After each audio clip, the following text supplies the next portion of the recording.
जिस दिन से राहुल गांधी की लोकसभा मेंबरशिप स्थगित हुई, जिस दिन से उन्हें डिस्क्वालीफाई किया गया एज एन एमपी यानी कि मेंबर ऑफ पार्लियामेंट, उस दिन से जिस सीट से चुनकर वो आए थे लोकसभा यानी कि वायनाड, वो सीट खाली हो गई। इसको कहा जाता है सीट को वेकेंट हो जाना।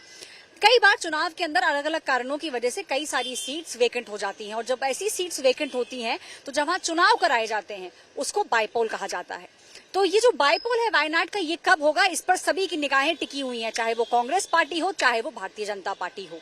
लेकिन चुनाव आयोग ने ये स्पष्ट कर दिया है कि वायनाड सीट जिससे कि राहुल गांधी चुनकर लोकसभा पहुंचे थे, उसका चुनाव इस समय नहीं कराया जाएगा। उसका कारण ये है कि section 151A representation of the people's act के तहत ये कहा गया है कि जिस दिन से सीट वेकेंट होती है, जो कि राहुल गांधी के केस में 23 मार्च है, उससे 6 महीने के अंदर अंदर बाईपोल्स कराने पड़ेंगे। यानी कि चुनाव आयोग के पास सितंबर 22, 2023 तक का समय है जब ये चुनाव वो करा सकते हैं।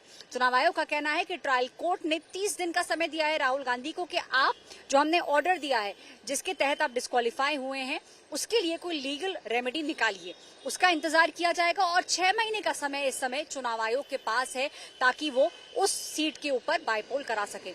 अगले साल फेब तक का जो बाईपोल है वो चुनाव आयोग ने क्लियर कर दिया है। अलग अलग राज्यों के अंदर बाईपोल्स कराए जाएंगे, उसी दिन कराए जाएंगे जिस दिन कर्नाटका में चुनाव है, यानी कि 10 मई को, और जो रिजल्ट है वो आ जाएगा 13 मई को।